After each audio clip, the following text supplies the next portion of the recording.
Rina Nose belum siap miliki momongan meski sudah 4 tahun nikah.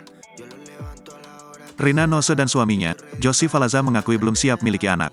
Untuk itulah setelah pernikahan Rina Nose dan Josie Falaza keduanya hingga kini belum juga punya momongan. Ternyata memang Rina Nose dan Josie Falaza menunda untuk memiliki anak karena belum siap. Sehingga Rina Nose dan Josie Falaza putuskan untuk menunda punya anak. Jadi kenapa aku memutuskan untuk enggak? Karena aku melihat kondisi aku sendiri, sanggup enggak? Akan jadi apa nanti? Kata Rina Nose ditemui di kawasan Tendean, Jakarta Selatan, Selasa, tanggal 5 Desember tahun 2023. Apakah jadi anak yang bully anak orang? Salah pola asuh, atau orang tuanya enggak ngerti? Faktornya banyak untuk membentuk karakter seseorang, lanjutnya. Rina Nose memahami kapasitas dirinya. Ia tak terbayang akan seperti apa jika memiliki anak dalam keadaan kurang siap. Kita tahu kapasitas diri sendiri seperti apa. Misal aku lagi sibuk di sini, tapi banyak hal yang harus dipikirin.